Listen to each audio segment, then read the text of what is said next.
Hello, welcome to today's webinar, Using Research to Understand How the Coronavirus Pandemic Has Changed Community Corrections Operations.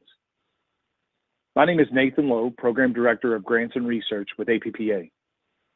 This is a part of a webinar series to celebrate APPA's 45th anniversary, as well as to provide ongoing professional development opportunities during the coronavirus pandemic.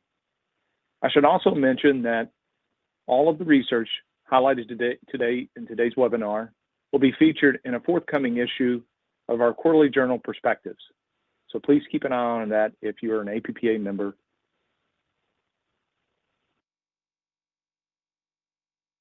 Just a brief cap about APPA. As a voice in community corrections industry, APPA serves as the field's leading professional membership association. Founded in 1975, our work is supported by thousands of passionate members throughout the U.S. and Canada, as well as other countries actively involved in strengthening community corrections work. We have members at all levels of government and the private sector with focus on both adult and juvenile systems. Everything we do at APPA is aimed at reducing recidivism to keep our community safe. We want to ensure the role of the community corrections industry is supported in order to fulfill that purpose. It is imperative the industry adheres to the use of evidence-based practices to produce ideal supervision outcomes beyond just the reduction of recidivism, however. We must be cognizant of the human element of the work in probation and parole. That means we are ensuring that we are bettering the lives of as many people as possible who encounter the justice system. APPA is the epicenter of addressing the most important issues in the field by continuing to provide resources to community corrections professionals. Probably more than ever, now is an important time for anyone involved with probation and parole work to become engaged with APPA. We must continue to grow and work together as one voice to achieve success. Before introducing today's presenters and moving forward the broadcast, let's quickly review a few housekeeping items. The broadcast is being recorded and will be later archived via APPA Connect, which is APPA's online social community, and only accessible to our members. The mics of all attendees will be muted throughout the duration of the broadcast. Should you have a question, please submit it in the questions pane of the control panel. We will have some time at the end for the presenters to respond to any questions. This is a roundtable format, so there will be a lot of interaction among presenters as well as participants in the form of your questions. We've also uploaded a few handouts for you to access. Both are PDF files in the handouts pane, also on the control panel. And then finally, if you experience any technical issues during the broadcast, please let us know via the chat pane of the control panel. Now I'll turn it over to Dr. Kim Cross, who is today's moderator. She will introduce herself as well as our wonderful panel presenters. Dr. Cross. Thank you, Nathan, and welcome everyone to this incredible roundtable of scholars and scientists who are conducting research about how community corrections agencies have been experiencing, adapting to, and innovating during COVID. I'm Kim Cross. I'm an assistant professor at San Diego State University, and I'm the co-editor of the Perspectives Journal. And as Nathan mentioned, we're so excited that all of the research you're hearing about today will be forthcoming in that issue before the end of the year. So please let me welcome each of our presenters who will share their key findings, after which we'll have a short Q&A and then a large Q&A at the end of the entire presentation. First is Dr. Holly Swan from APPA Associates. Next is Dr. Kelly Martin from the a research and policy planner from the Community Supervision and Corrections Department of Taylor, Bexar, and Hidalgo counties in Texas. Then is Dr. Craig Schwalbe, a professor of social work at Columbia University.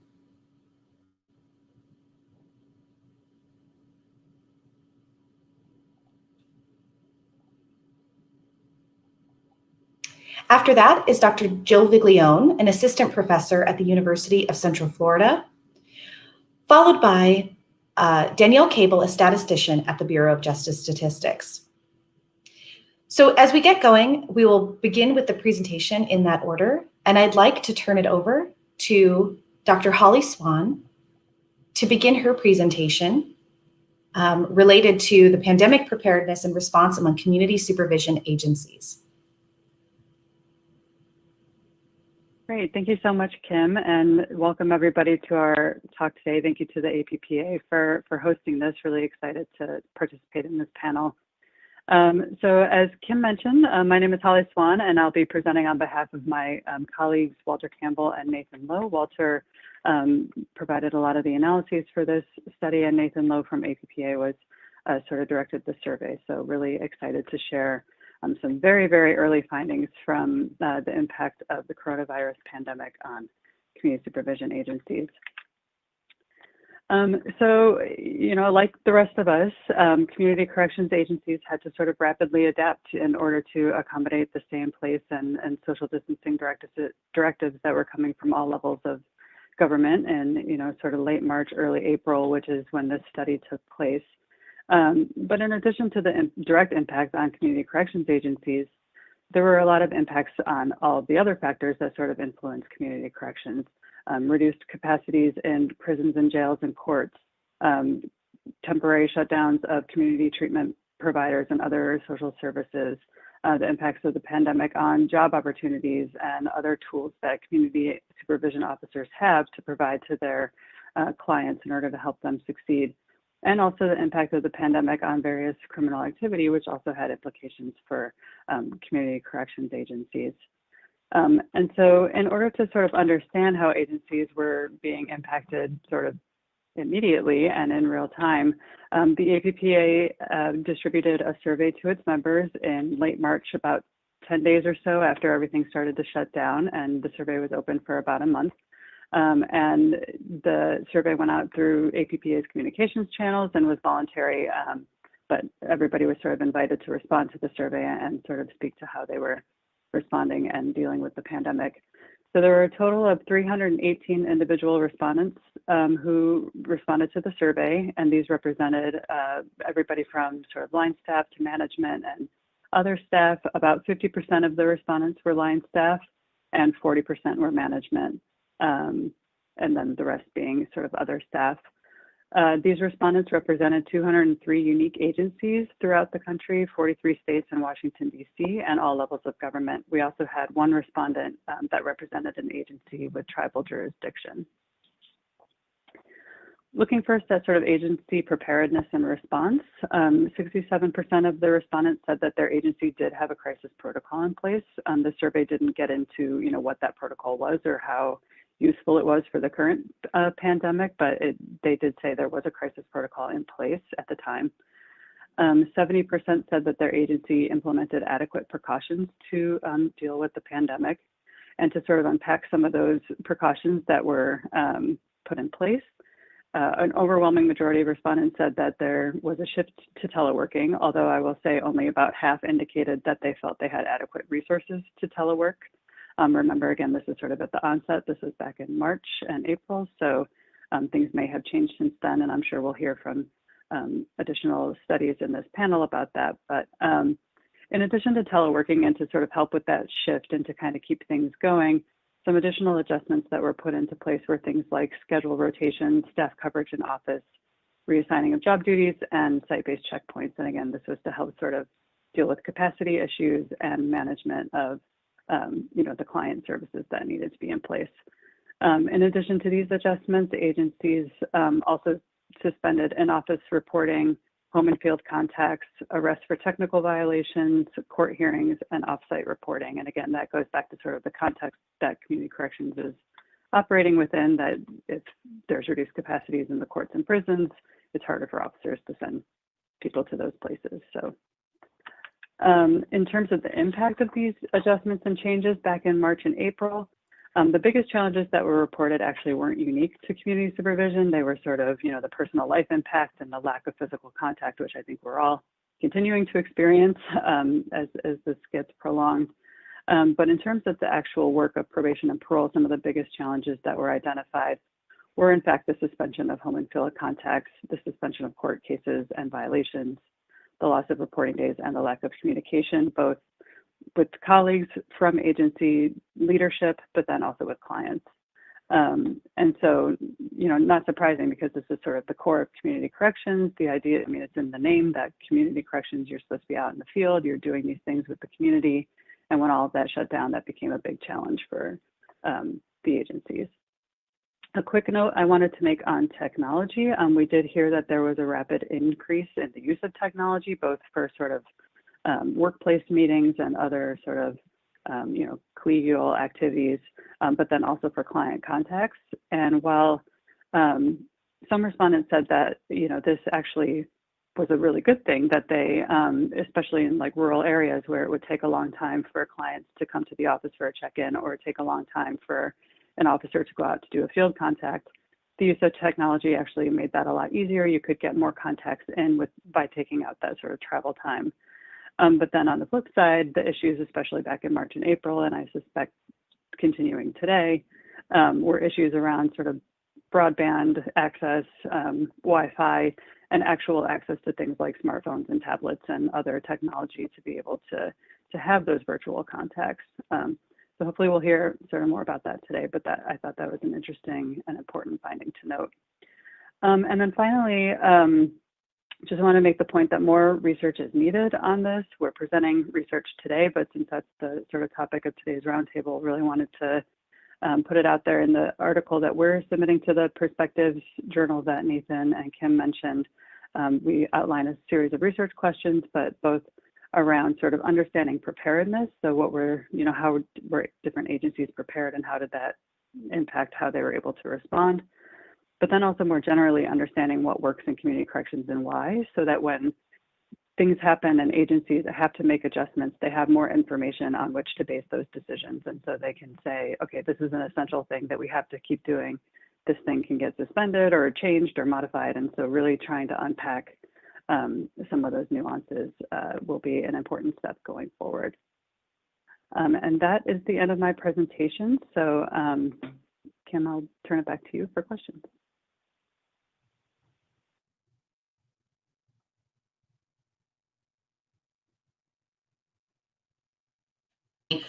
What's so exciting about this research is that your team tackled this right away. I mean, right when we knew something was happening, you were able to get a landscape, get a cross section of what's happening in the field. One of the things that I'm excited about your forthcoming article is, and the white paper that's already been published through the agency, is you present research recommendations, and you present recommendations for things we don't know, or things we just don't know how they fit in the current time, in this current moment. Could you elaborate on one of those research recommendations, and perhaps what a hypothetical situation might be that we need to learn more about? Sure. So I might focus on the one that's a little bit less hypothetical and more I'm very familiar with, because we have a current study going on right now that will hopefully help with that. But one of the things that we heard in the survey, and it is so prevalent in community corrections, is field work and doing home and field contacts. And so understanding, how to make field contacts as effective as you can using the least amount of resources. And so making sure they have impact, but especially when physical contact is not possible or not feasible or unsafe to do, then how can you sort of make those contacts different in order to continue to make them effective? And so we have a study right now looking at the use of rehabilitative practices in the field to see if there's a difference in sort of where you apply those practices, if it matters if it's in the field or if it's in an office, for example. Also just the use of technology. So does a virtual contact sort of have the same impact as an office contact or a field contact? Do you actually have to be physically together, or can you be face-to-face like you and I are now and still kind of achieve the same outcomes? Mm-hmm. So that's just one example. That's incredible. That's incredible. Well, very exciting stuff to come from this initial work, and we thank you so much for your presentation. And we'll return to you when we get to the larger Q&A. Thank you so much, Dr. Swan. Thank you. All right, I'm going to move forward to Dr. Martin, who is going to present on behalf of her colleagues and the forthcoming article that they have in Perspectives. Take it away, Dr. Martin. Good afternoon. Can everyone hear me okay?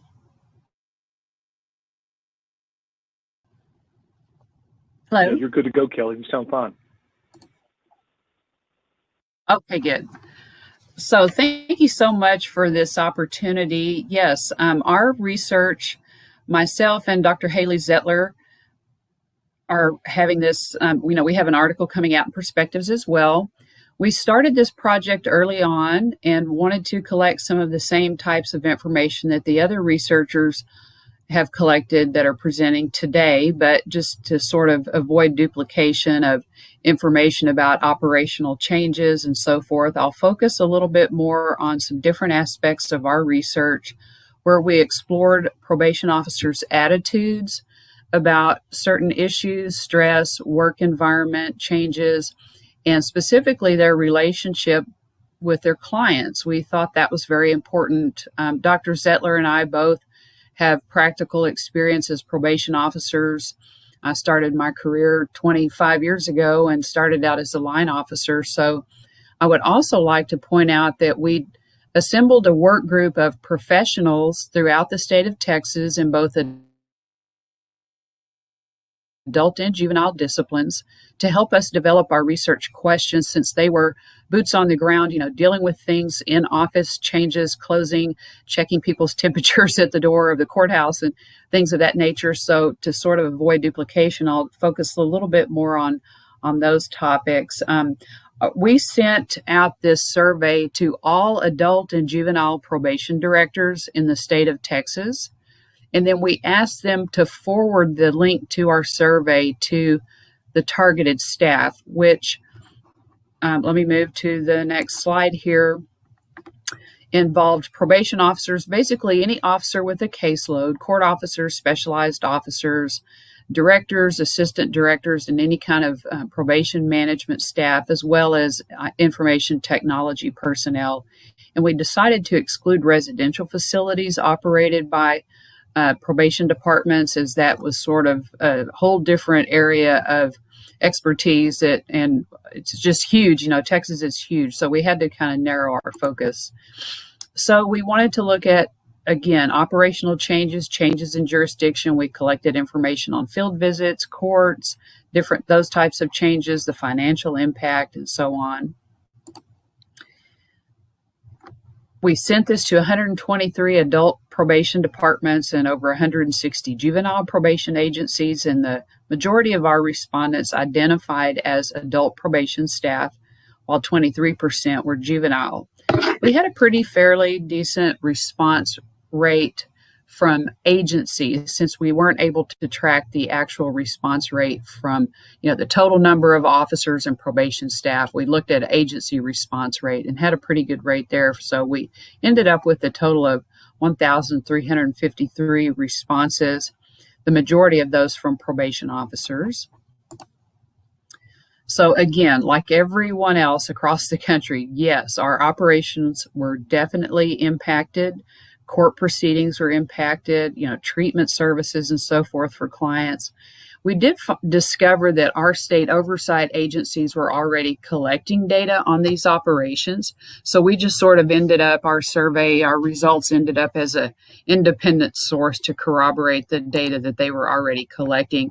And I'm not sure if you guys can see these figures, but this table just represents the percentages and folks who experienced any kind of temporary suspension of probation, placements.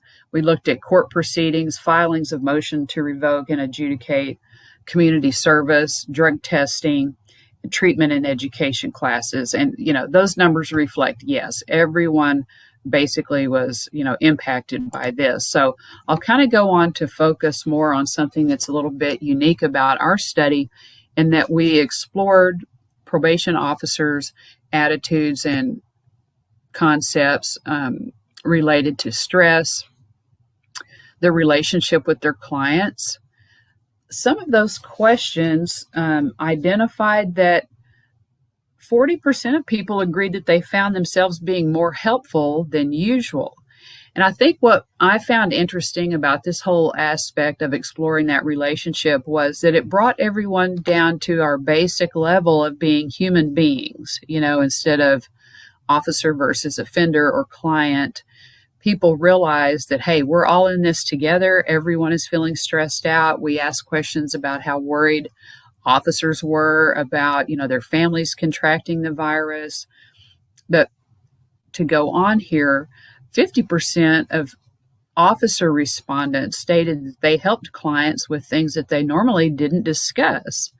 I thought that was really interesting. A lot of folks indicated they were trying to help alleviate fears and panic within their clients about the virus and what was going to happen, the uncertainty of the future. And almost a third of folks stated that the crisis, they agreed with this statement that the crisis has changed the way that they view their role as a probation officer.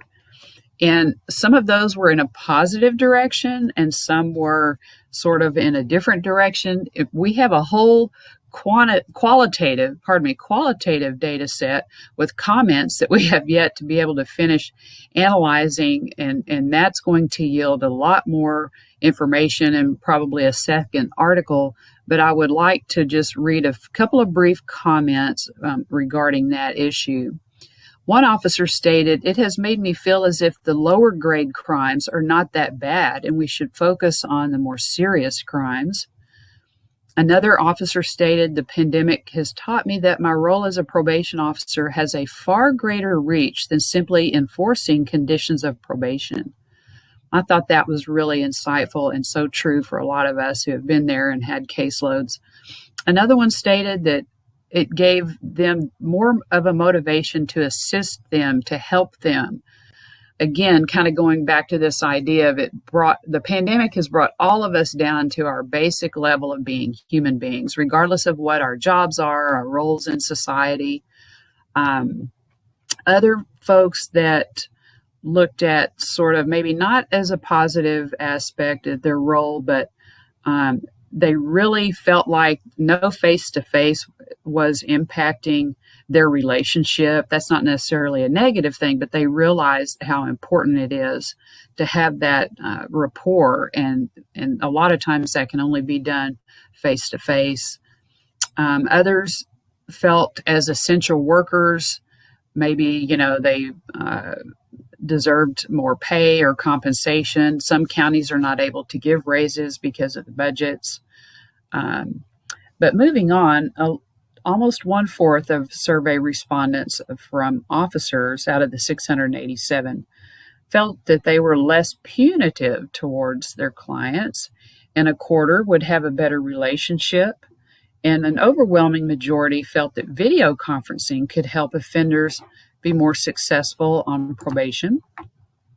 Next, we had a few questions designed for administrators, and sort of what we got out of this was there was a severe financial impact, as I'm sure there has been across many other agencies in the United States.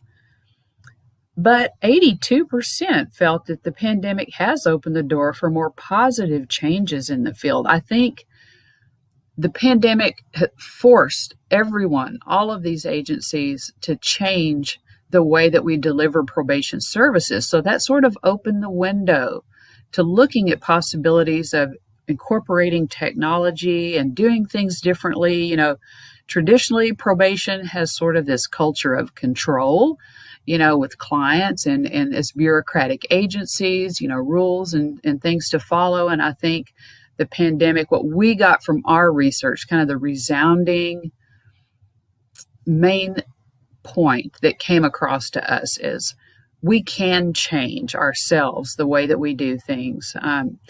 A lot of folks did not allow staff to work from home, but now they see how this can work, and a lot of administrators are considering possibly we can do this in some, limited fashion, as well as having those virtual contacts with offenders, maybe folks with transportation problems, suspended driver's licenses, different things like that, people that are in substantial compliance or lower risk offenders. Maybe now we can start using these virtual contacts. And then the other main point from the administrative section was that legislature needed to provide more funding to probation agencies even prior to COVID, but especially now.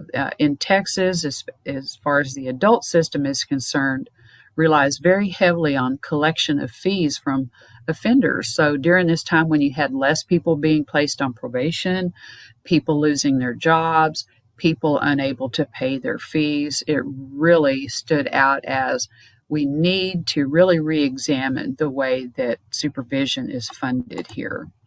And in conclusion, of course, updating our emergency management contingency plans was a salient point, the financial factor, and then the more flexible and innovative approaches and supervision efforts, and how the pandemic has forced us to think outside of the box and also really examine that importance of the client and officer relationship, building rapport, and then other ideas. People had great ideas for incorporating technology. We had a question about what kinds of technology would you like to use going forward that maybe you haven't been able to use in the past. And of course, a lot of that depends on the budget. A lot of the administrators stated that they would like to use more technology, but because of limited budgets, aren't able to use that on a regular basis. So that is what we have to share here, and then you can see the full article in Perspectives, and also contact me with any questions.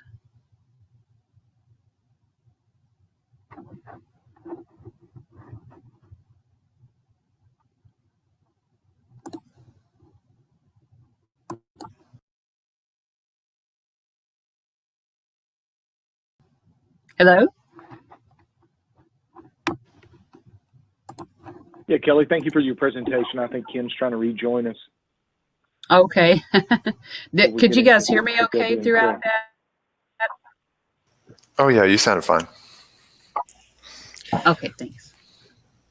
Dr. Martin, that was a fabulous presentation. What a great study that you all have done. I'm really eager to talk to you more about pardon me, about what you've been doing with your survey. And I think that the study that I'm here to talk about really dovetails very nicely on what you were presenting. So I'm hoping that we can get together sometime to talk. So hello, everyone. Yes, we certainly can. Sure. Hello, everyone. My name is Craig Schwalbe with Columbia University, and I'm here in spirit with Debbie Ketzel, who is a professor at the John Jay College of Criminal Justice. At about the time that the pandemic struck, Debbie and I were talking about the field of probation and parole, and we were wondering how the pandemic might help us teach us something about what are the enduring aspects of community supervision. What is it that the field actually values in what they've been doing? Debbie and I have for a long time been working in efforts around probation reform, and we know that probation reform in the United States right now takes on a couple of different aspects, including a focus on evidence-based practices, reduction in mass supervision has become a topic that has started to come into our the way we talk about things. And we're wondering about how the pandemic might actually, what it could teach us about our reform efforts. And so we decided to do a survey. The results that we're focused on today is the extent actually which video conferencing transformed supervision during the pandemic, and how it enabled you all to continue seeing clients in what we think was a meaningful way. And so we're interested in thinking to the future about the potential role of video conferencing in a reformed community corrections system. So we did a survey. We sent you all invitations to complete the survey. We also sent invitations through the listserv of the University of Cincinnati Corrections Institute. Thank you so much for your participation in that survey. We were wondering, how did probation and parole supervision strategies change following the onset of the pandemic. And what we did was we asked you to pick a client at random from your caseload and to report on some things on your practices with that client. One thing that I want to point out to you as we look at the first set of results, the descriptive results, is that 13% of the probation and parole officers who responded to the survey had reported a suspected or confirmed infection, COVID infection. That rate was 30% for the clients that they reported on, which was just a tremendous difference. And mirroring results of community studies that were taking place at the time, there was a lot of disproportionality in that number, so that among clients, 36 and 45% of Black and Latino clients had suffered a COVID infection or a suspected COVID infection. The rate for white clients was smaller at 23%. So among the things that we asked was how often and what format you all saw your clients. So in-person office, in-person field were the two, obviously the in-person types of contacts. And then we asked about a set of remote contacts, so phone calls, text messaging, and video conferencing among them. The next thing that we asked about was what strategies did the probation officers and the parole officers use with their clients? And in thinking about the strategies that we used, we were very mindful that research literature over the years has begun to converge, or has converged to the position that a balanced approach is perhaps or arguably the most effective approach to supervision. So when officers blend behavioral tactics like incentive and praise and problem solving with what we think of as more confrontational tactics, like reminders about looming sanctions or the contracts that you all have made. When those are in some kind of balance, the outcomes tend to be greater. And similarly for case management strategies, that when case management blends a focus on treatment as well as accountability, that outcomes are stronger. So what we found was, as Dr. Martin alluded to, and our first presenter alluded to, there was a steep decline in the rate of in-person contacts, both field and in-office contacts, as we all would expect.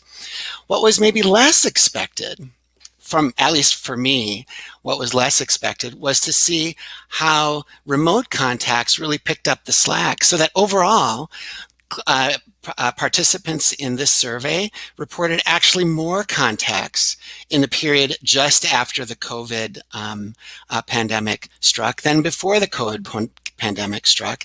And there was a steep increase in the use of video conferencing as a part of that.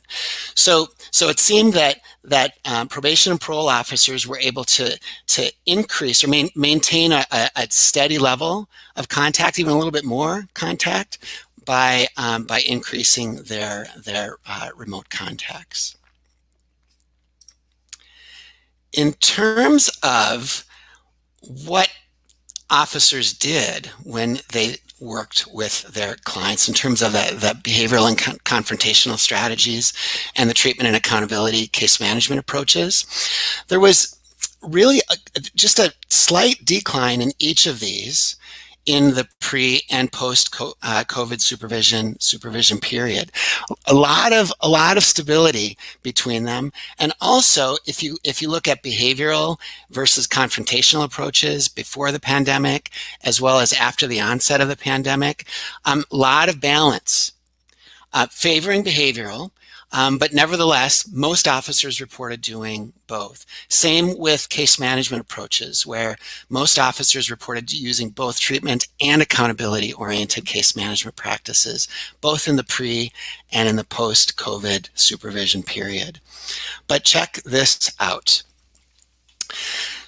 So this chart shows us the impact of video conferencing, or the availability, the client availability of video conferencing on probation and parole strategies.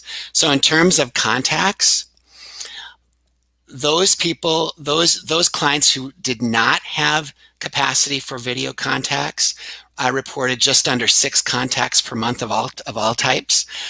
If they had the capacity for video contacts, those clients were seen more than 8 times, or had more than 8 contacts per month.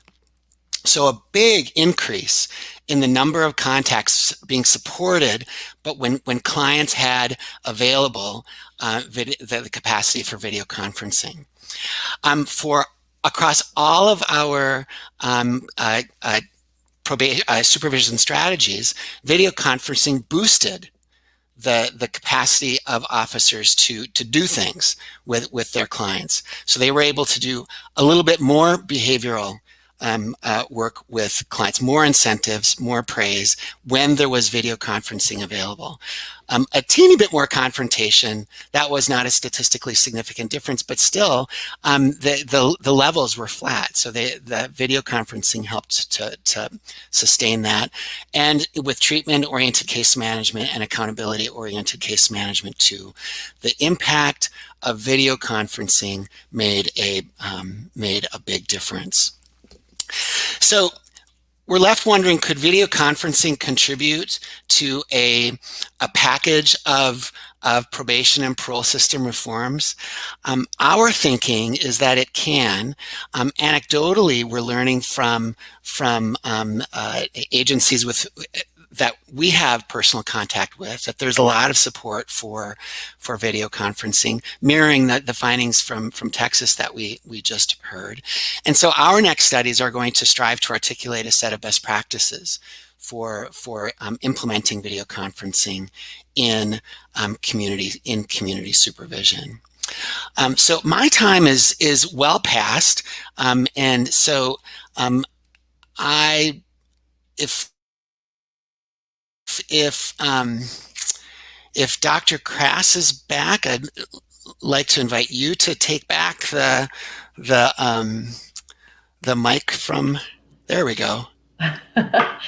Yeah, thank you so much, Dr. Schwally. Welcome back. Yes, I now think technology is a wonderful thing, isn't it? As you're just describing. And it's a curse, yes. No, this is incredible, and I feel like as we're building on each of these presentations, we have more data to demonstrate that this is a way for reform that can have real meaning and impact on people who we're supervising in the community in so many ways. And so I actually have 2 questions. One I kind of came prepared with, and another that you've just come to mind. And the first one is around this idea of accountability, or kind of the confrontational styles or modes of supervision. And one of the initial, I think, responses or reactions from frontline staff and perhaps administrators when the pandemic first came on was, we're going to have reduced accountability for the clients in our under our supervision and care. Based on your survey, how might you respond to that idea about the perception of decreased accountability, given what you've found? So the first thing that I would say is that we found a small decrease in accountability based strategies. It did not. There's nothing that fell off a cliff for accountability-based strategies. Video conferencing seems to boost officer capacity to maintain accountability, right? This does tap into a limitation of our study. Our study asks probation officers to report if they've used how often they use any number of indicators of the various strategies, behavioral, confrontational, and so on and so forth. We weren't watching probation officers and parole officers, so we don't know, there would be actually better ways to measure it. So I would say our findings are suggestive, but I think that they're hopeful that even in a crisis like the pandemic, that we, given our resources and the technology that we have available to us, we can rally to find a way to continue to deliver services to clients and the community.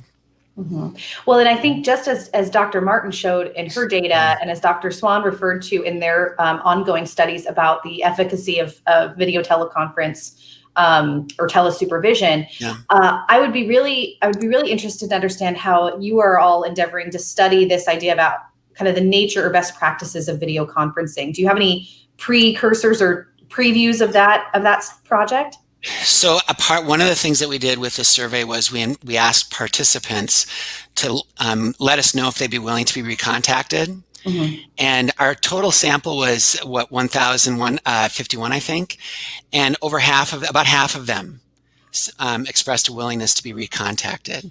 So very soon, probably within the next week, so like exceptional timing over the Christmas holidays, we're going to invite participants of that study to return for focus groups on Zoom and have a conversation about video conferencing. And we're going to frame that discussion around core correctional practices.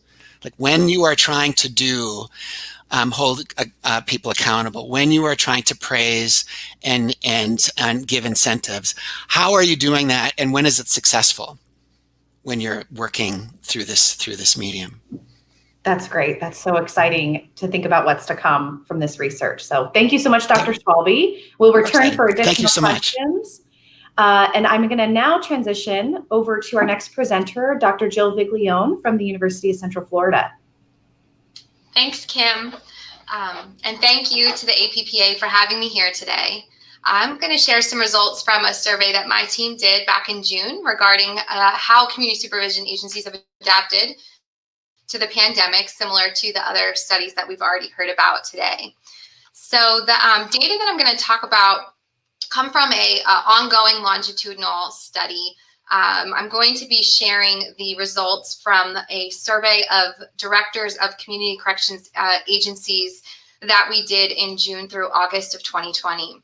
So to start this data collection process, we actually compiled a database of all of the publicly available contact information that we could find for community corrections agencies across the United States. We also shared a link to our survey via social media and various email listservs.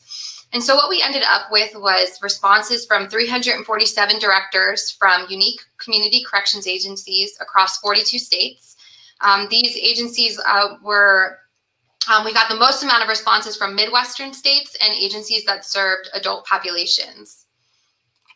So I'm just going to briefly touch on some of these changes that we observed, since we've talked about this a lot already. But of those 347 agencies in June, only 3 had reported that they were still shut down completely. 15% reported that while they were open, they were not meeting face-to-face with clients in any capacity. 63% of those agencies reported that they were meeting face-to-face with clients in the office, but the majority reported changes in how they were doing this. So 37% no longer allowed officers to meet with their clients in their office space, but had them meet in larger spaces that allowed for social distancing, such as the lobby or a classroom. 22% conducted all of the meetings at the office, but actually outside of the physical building. So these meetings commonly occurred in the parking lot, or they actually had clients drive up in their car and they met with them curbside. And then another 11% met in the office and in their office space, but the agency provided some sort of glass barrier, plexiglass for the officer and client to meet between. 50% of the agencies we surveyed reported that they were meeting face-to-face in the field. The vast majority of these occurred outside. 89% occurred outside of the home, while another 11% reported that they met clients outside at a park, another public place, or outside of their place of employment. We also asked a variety of questions about different supervision practices and strategies that officers were using. I summarized some of the key findings here, but the real takeaway was that as a result of the pandemic, officers were supervising fewer cases, they're collecting fewer fees, They were conducting significantly fewer drug tests, and they were issuing fewer technical violations. And so there was really only one supervision practice that directors or a group of directors reported an increase in use, and that was electronic monitoring. We also asked directors to estimate the prevalence of positive COVID-19 cases, both amongst their clients and their staff. And then we asked them how they responded when they detected positive cases. And so similar to Craig's findings, we found that 40% of offices reported at least one positive COVID-19 case amongst clients.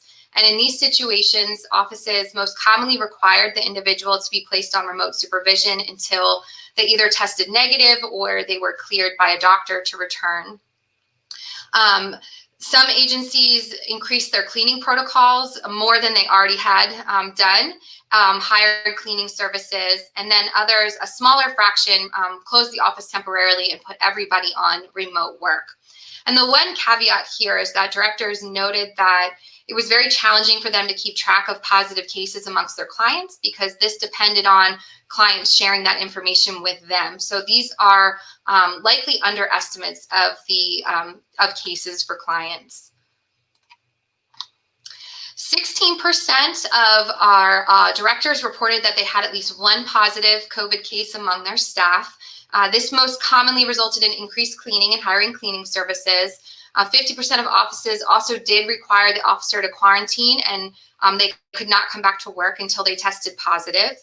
40% were conducted their own contact tracing, and then any staff who had come into contact with the positive staff member were also required to quarantine until they tested negative or were cleared to return.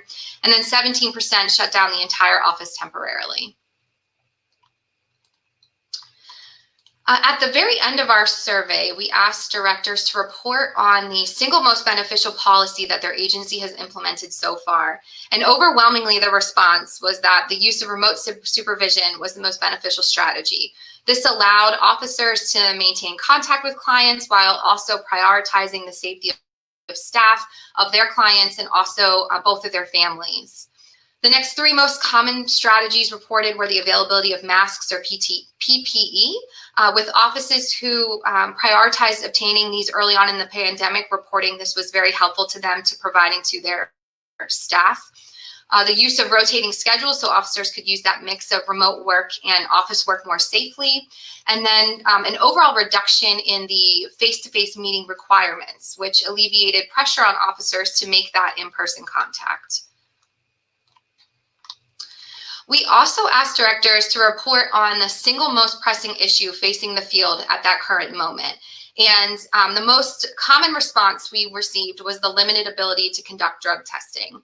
And many directors noted that they suspected increased levels of drug use. They were worried about increases in overdoses, but they could not conduct testing as frequently due to remote work, safety concerns, limited resources or staffing to conduct or process tests, as well as closure or backlog of the labs themselves.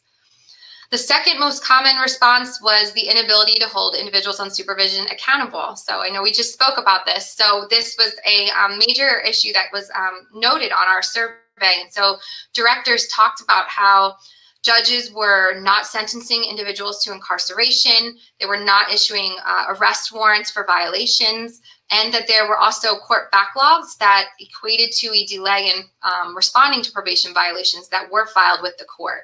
And so directors noted that they struggled to determine both which violations were worth their time to follow, but then also how their officers should respond to noncompliance when issuing a violation was either not possible or was going to be significantly delayed. And so directors expressed concerns about how they're going to get their clients back on track due to this backlog of violations and court cases. Directors also noted that a challenge was the limited ability to see people face to face. And so even though directors saw the benefit of remote supervision, there was a belief that it was more difficult to stay current with every individual's information, as well as provide an adequate level of supervision. And with that, limited services and resources for clients were also noted as an issue. This was due to program or service closures, the reduced capacity in programs not taking new clients, long wait lists, all of which was viewed as particularly problematic due to increased needs of clients as a result of the pandemic. And then lastly, financial concerns were prevalent. So the funding of some agencies depend on case sizes and supervision fees. So with a reduction in cases, as well as fewer people who can pay fees, some directors noted that it would be hard for them to stay afloat in the coming months. And was a lot of concern regarding budget reductions that are to come. And directors are not sure where they are going to be able to cut costs or how they will cut costs. Many anticipate layoffs and believe that this will result in a reduction in the ability to effectively supervise their clients.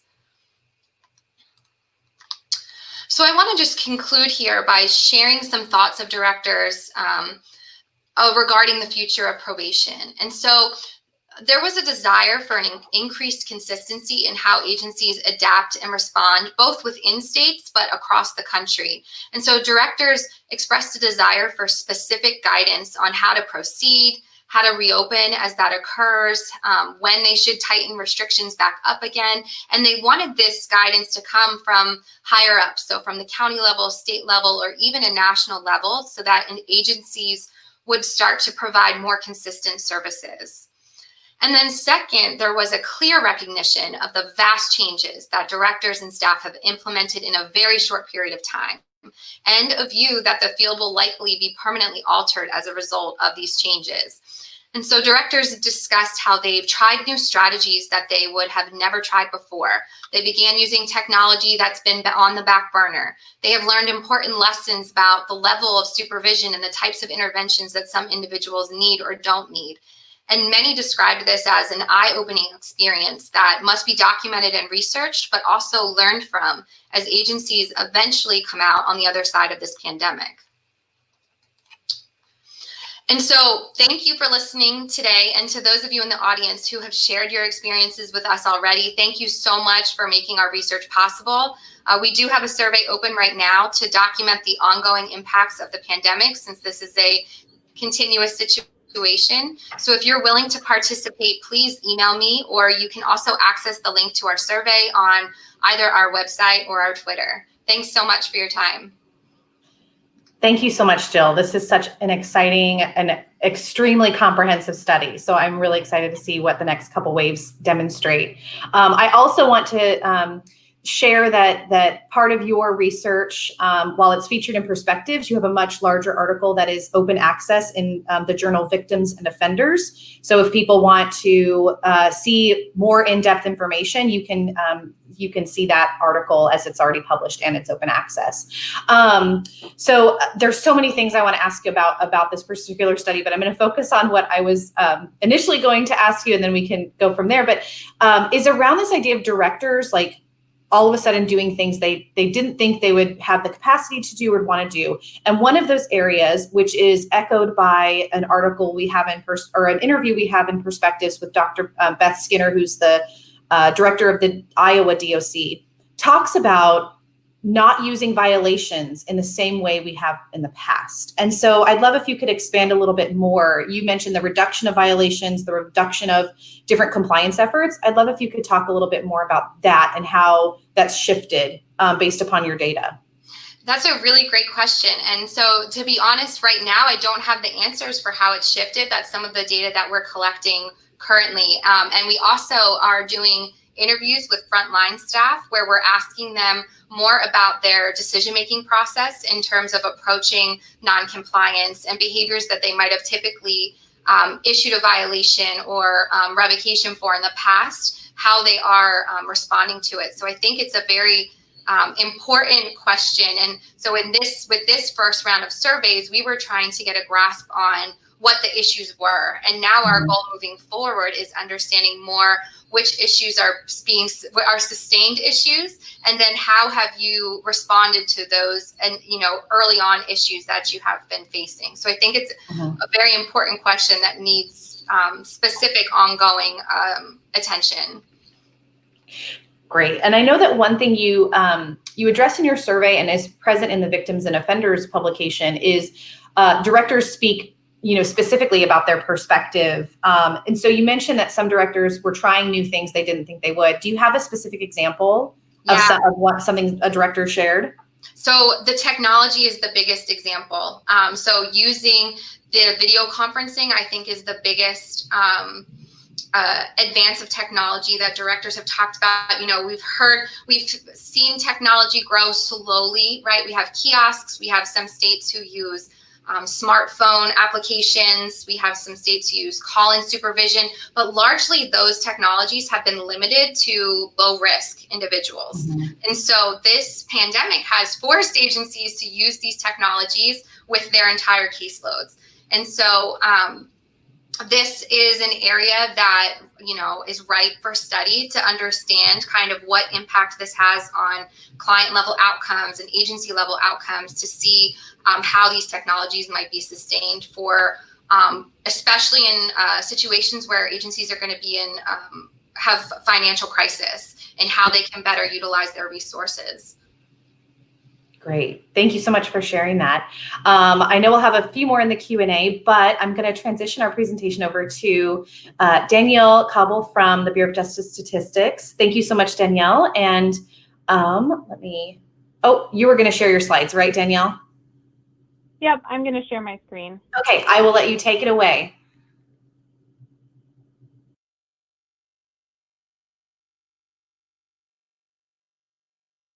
All right. Thank you so much. It was so great to hear from everyone and all of these studies that have already happened. I'm with the Bureau of Justice Statistics, an arm of the Justice Department, the federal side of things over here. Hopefully everyone can see my screen now. So it is awesome to hear about so much research that already has been done. I mean, coming from the federal side of things, where things tend to go a little more slowly, it's incredible to see how much work is already out there, and that we just hope to add to this discussion as we can. So in the last few months, luckily, we've been able to get a COVID-19 supplement passed through the Office of Management and Budget to add to the 2020 annual surveys of probation and parole, which is the national collection for BJS on statistics on probation and parole agencies across the country.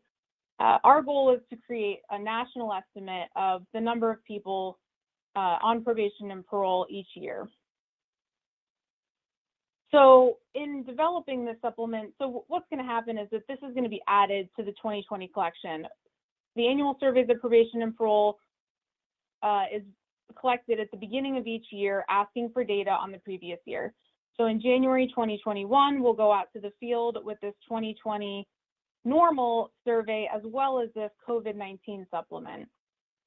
When our goals for this supplement obviously are going to be able to reflect on how populations changed in community supervision in 2020 due to COVID-19. We normally ask about populations on January 1, entries throughout the entire year, exits throughout the entire year, and then the population on December 31. For this COVID-19 supplement, we're, in addition to that, asking for quarterly populations, so that we're able to see how these populations changed throughout 2020. In addition, we're also looking at a mid-year entries and a mid-year exit. So we'll be able to then have a January 1, a June 30, and then a December 31 for exits and entries, which is, I think, really going to be awesome.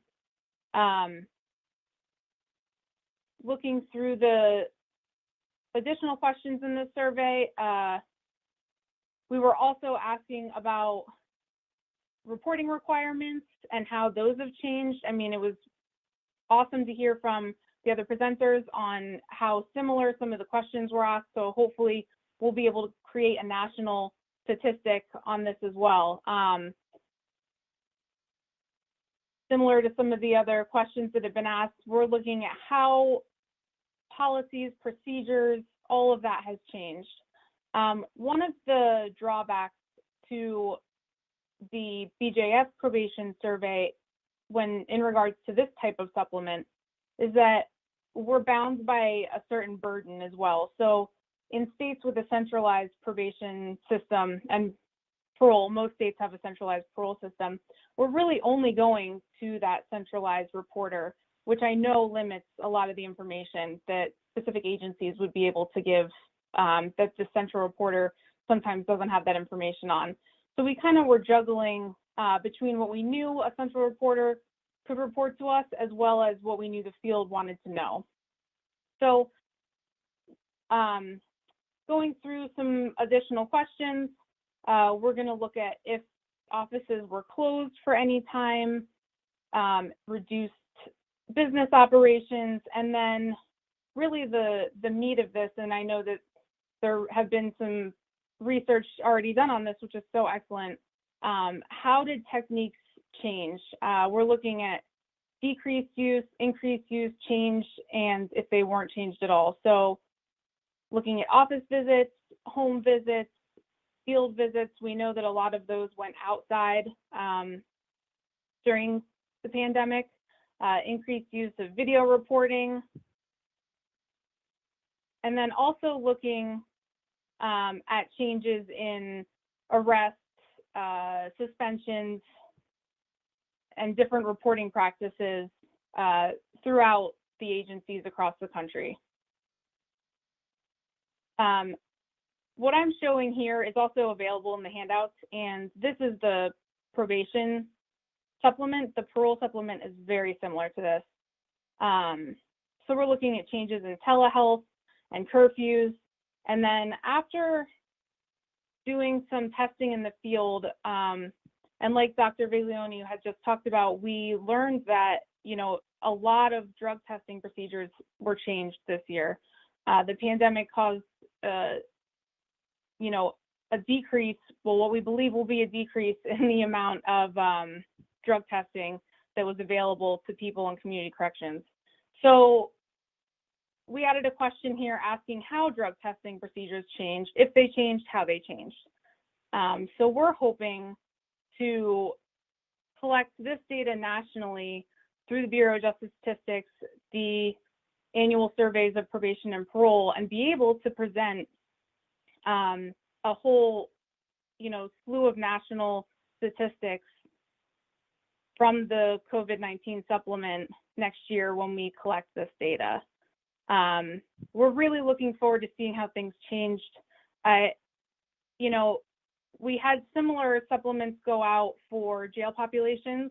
That one I think is already collected, and we're working on a report right now. And in addition, we're working on a supplement for prison populations. So we know that COVID-19 has affected the correctional population immensely, and we're hoping to be able to measure that and how it changed in each different section of corrections and publish some really meaningful statistics behind that.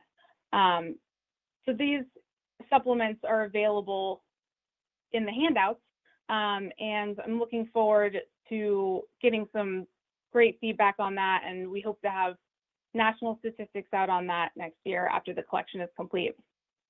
Thank you very much for having me. It was so great to hear so much research that's already been done.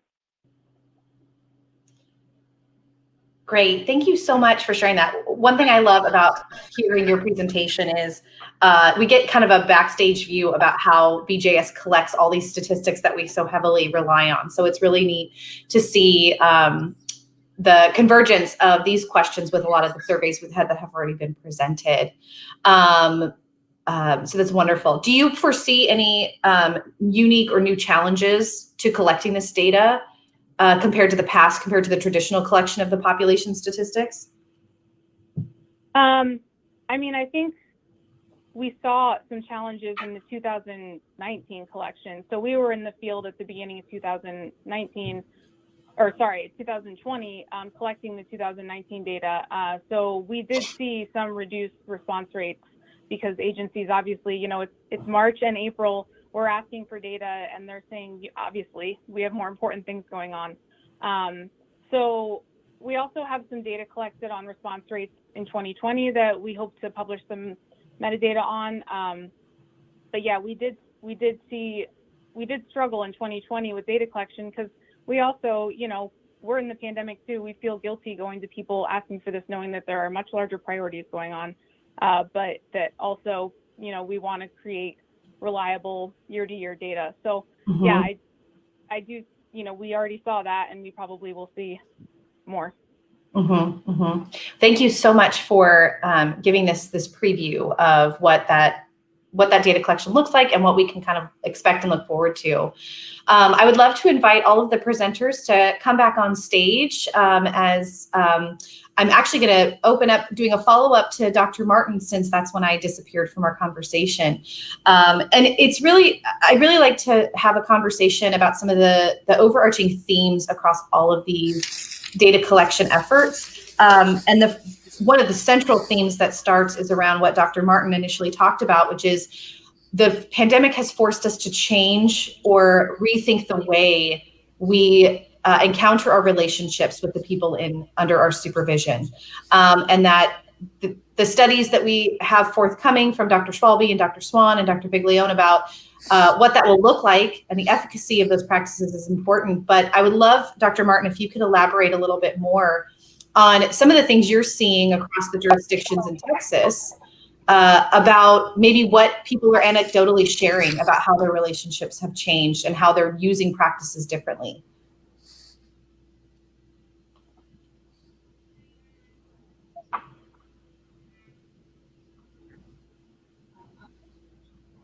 Sure.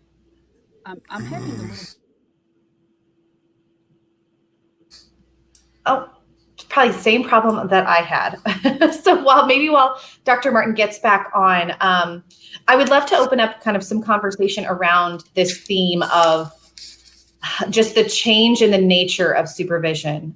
We've had reforms in a variety of states and jurisdictions about shifting away from these kind of the heavy hand of correctional control to rely more intensively on rapport building and communication and behavioral change. How do you see those things? How do you see those things happening in the future based upon the projects you're designing and the data you're collecting? And I'd open it up to anyone.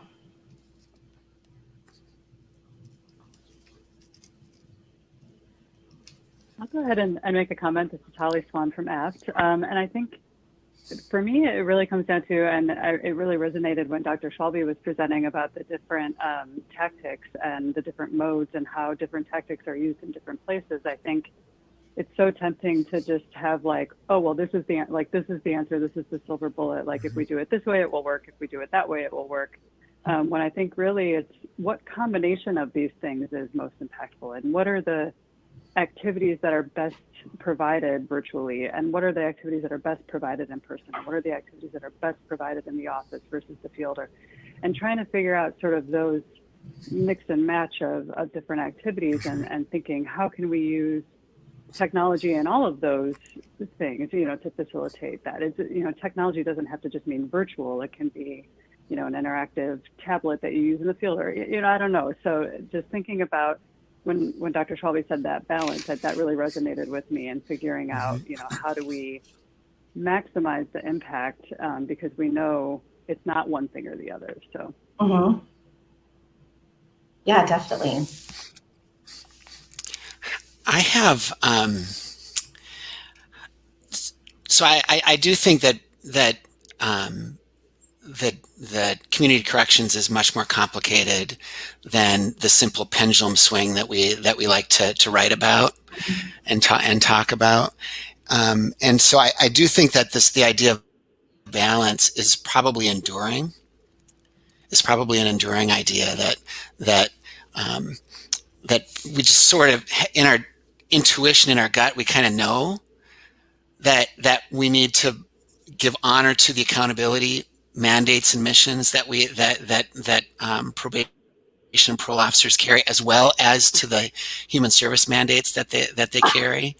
A couple of things that struck me related is while we're talking about, and Kelly's presentation was extraordinarily hopeful about a new wave of creativity that we could harness in the reform of community corrections.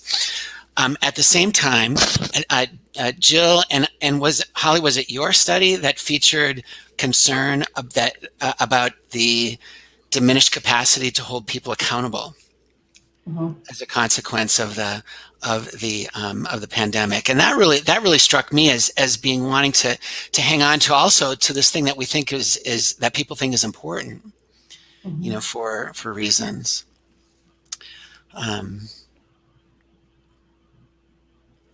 Yeah, Yes, that's a great point, and I thought please. No, please go ahead. Please go ahead, Holly. Okay. I was just thinking about that too, about the nature of accountability and how the first slide I showed of sort of the community corrections in the circle of the context, you know, we don't have to just think about the changes to community reform and community corrections, but what are the reforms happening in prisons and jails and courts? Because if prisons are reducing their capacity, and that's a long-standing impact of the pandemic, then that's a reduction in, you know, a tool that has historically been used for accountability that maybe we have to rethink. And, you know, what are the right, you know, how impactful are revocations actually? We don't really know. I don't know, you know, and what are the, I think somebody mentioned, you know, do we focus more on like the high crime versus, you know, more minor crime? And similarly thinking about, you know, low risk, high risk. I think Dr. Shelby had the risk needs responsivity, like really embracing that and thinking, well, how do we shift accountability based on those aspects? And I think keeping the context of the bigger picture of reform in mind is going to be essential. Yeah, that's such a great point, Holly. And as you're speaking about the, you know, the R&R model that so many agencies are embracing as a way to guide what we're doing, it makes me wonder if, as you know, Dr. Viglione said in her presentation, the use of technologies or things that we had largely reserved for low risk populations that we thought were most appropriate, like call-in supervision, which essentially is what we're doing now because we have to, is making us rethink, well, wait a minute, this actually could be recast as a useful tool for people who we would consider high risk or medium risk, or however our agencies are organizing risk and need. And it seems like that might be on the horizon. That's something that researchers in this area or that agencies are going to try to innovate or build best practices around. What are your thoughts about shifting our thoughts about what we traditionally leave for low risk individuals and reshaping that?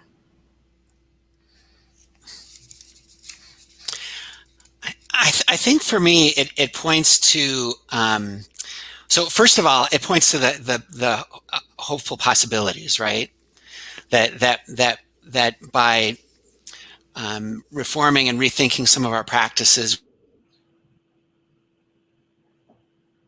we can reduce the length of time that people are on supervision, for example, that we can make stronger use of diversion. I think that we make stronger use of diversion, for example, but it also points to the need to do different kinds of research than we've been doing. So by and large, what I've been doing and what we've been reporting on today are surveys, and I'd never say stop doing surveys. Right? I love doing a good survey is really, really great, but we need qualitative research, and I think that we need experimental evaluations to test some of these questions, and that would point to the need for university and field partnerships, or research institute and field partnerships. And if I may, while I'm speaking and have the floor, one of our participants today asked us if any of us have lifted the perspectives of clients into our research, and I know that's something that I'm really troubled by, and that we need to redouble our efforts to incorporate their voices as we try to understand more about the effectiveness of probation and parole supervision practices. Yeah, that point is so well taken, given that the core of evidence-based practice is not only the evaluation studies you talked about, but the client perspective. How are they experiencing and impacting these changes, and what do they see as really important? And so to somewhat circle back to where we began our conversation, and also to bring in a question from our chat about the idea of using or shifting our ability to build rapport with clients over kind of a teleconference, over a virtual space. Are those is that question something that's coming up either in your future studies or came up in your current study about how officers are engaging in this activity?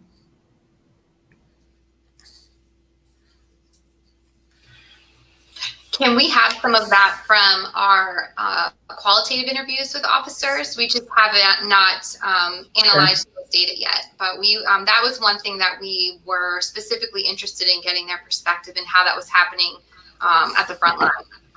Mm-hmm.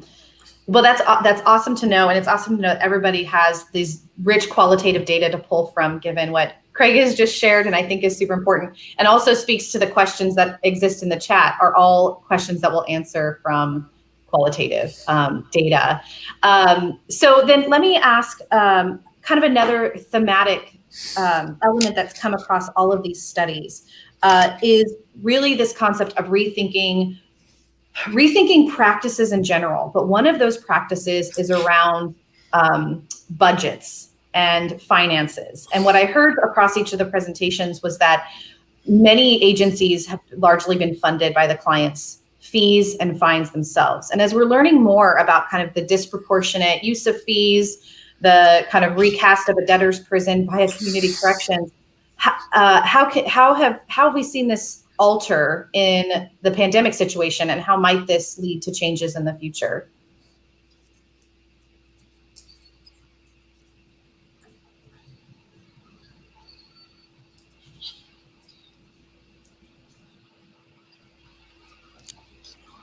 It's not something, so I'm thinking on your question, it's not something that we incorporated into the current study that we did.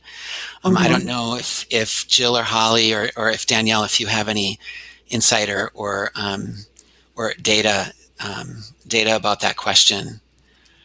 Yeah, on this round of surveys that we're doing, we asked more specific questions about the budget issues and what the expected impacts of financial strain were. We don't have that information available yet as we're collecting it, but I know that there is a lot of concern about what they should do and how they're going to cut costs, and a lot of calls for increased fundings from state streams of funding, so that they don't have to rely so heavily on their caseload sizes or their clients being able to pay their fees. But that's obviously a much larger issue to tackle. Mm-hmm. Yeah. Mm-hmm. Yeah, well, it certainly begs the question. Oh, go ahead, Holly. Sorry. I was just going to say, we also didn't cover that in this study, and we're not looking explicitly at that in our larger field contact experiment that we're running. But we do have, as part of that study, a cost evaluation where we're sort of studying the cost effectiveness of doing rehabilitative practices in the field. So is there sort of a return on investment for trying to, do this? Of course, recognizing that it might be an added cost, but in the form of time, which of course does translate to money also, but thinking beyond just money and other sort of aspects of cost. So we will have a cost component to that in several years from now when we finish the experiment, but it is something we're looking at. Yeah, most definitely. And I know that Dr. Martin, who is still trying to get connected, also has this going on in her study as well. So you all have described research that speaks to the perspectives or the experiences of people who are doing the work, who are community supervision line staff, who are administrators or directors. What kinds of things, based on their perspectives of clients, are we thinking that a client-focused study would tell us?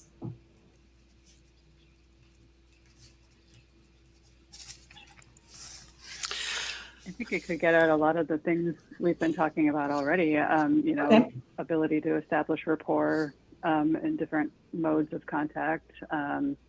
Accountability certainly could be, covered in the client perspective studies. So I think pretty much everything except maybe agency resources could be talked about with the clients as well, to get their perspective on how it's working and how impactful they find it. I think I might have cut Dr. Schwalbe off though, so apologies for that. No, I'm glad that you went. I was noticing that comment by Samantha in chat. Same thing. So I'm certainly becoming like provoked and intrigued by the role of video conferencing, and that's clear from my presentation and how I've expressed my interest. But it either may not work well for everyone, and it would be important and really crucial to get the client perspective on that. And it may also be that so many of us are using Zoom on the fly, and we're learning it as we go, and we're learning the tricks that affect our own presentation, our own online presentation. And so there may be some things that agencies and officers can do to improve the experience that clients have with remote supervision strategies. But that they would definitely require the client's perspective, I think. It's just harder to do that kind of research, isn't it? Well, especially right now, as a lot of human subjects research has been halted. So I know Dr. Martin's eventually going to get back to us. I see her jumping in and out, but so I think just slightly related to that, in your research thus far, have you been able to draw from parallel disciplines about how they've used leverage technology to their advantage? And I'm thinking more specifically about telehealth. So, many of us have probably had a medical doctor appointment via Zoom or via whatever platform, or teletherapy. How are there other disciplines, or are there other places that we can draw from to help us inform what our next steps are?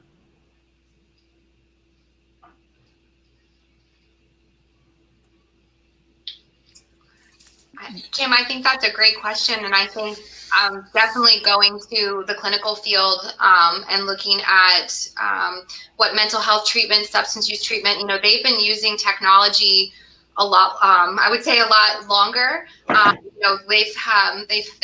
There's been all kinds of smartphone applications that have been developed where, when you're in crisis, you can chat with a therapist right away, things like that. So I think that there's a lot of technologies out there that rely on a kind of one-to-one provider-client relationship that we can draw from and learn from, and think about adapting to these different types of settings further.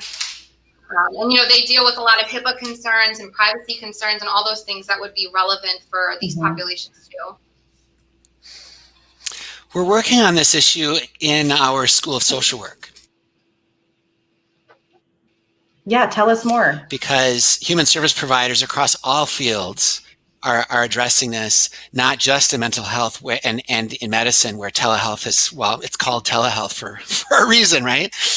And it is interesting to think about the relational issues that are part of the telehealth experience or the remote experience. Also the ethical issues related to, you see a certain band, a width of my office, and you don't know who's here, right?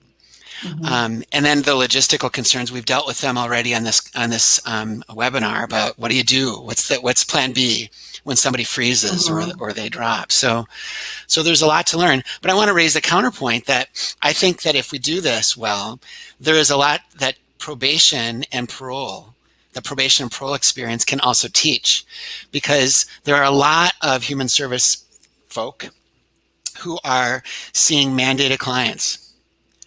And who are exerting social control, and I think there's something that probation and parole can speak to on that issue, about how to do that aspect of your job well when your primary mode of communication is remote. Can you guys see me now? We can, Yes. Dr. Martin. Oh You're my here. gosh. I have the worst luck of anyone on this planet. Seriously, I apologize sincerely for the disruption. I would like to go back and address when you tried to ask me a question about the officer offender relationship. We actually had somebody give us feedback, an officer that's been doing this for 20 years, and I know him personally. He helped us develop some of the questions for our survey.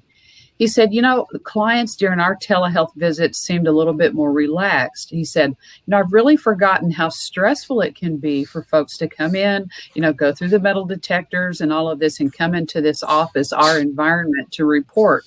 So they were more talkative. They talked more about personal issues because they were in their home environment throughout the telehealth visits or telephone visits. I did want to mention that there was quite a few agencies that stated they were not able to conduct telehealth just for various reasons. For example, they didn't have the officers didn't have the equipment at home. Internet connectivity issues, as you well know, Texas is a huge state. We have a lot of rural areas that depend on satellite internet services, which are not reliable. So for one reason or another, and the clients did not have access to do the telehealth. So we saw a lot of folks doing telephone reporting contacts.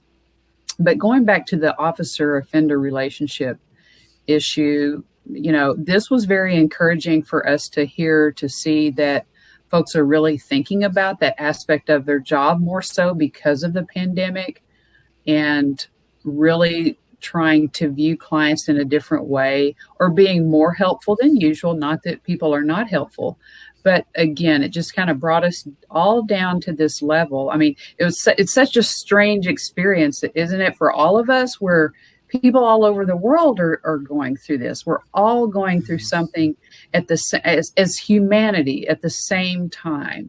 And so it's interesting to see that sometimes we forget that these are just people too. They have problems at home.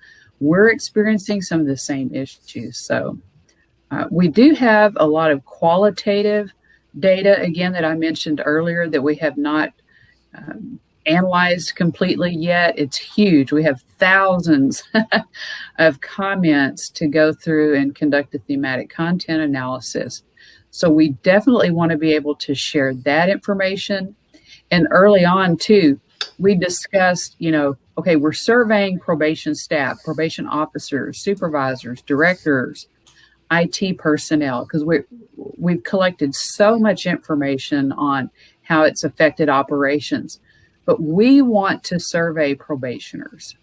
We want to conduct a survey statewide, at least in the adult system. From my aspect, a lot of our probation agencies use the same case management system, which has the capability and function to send emails to offenders, text messages.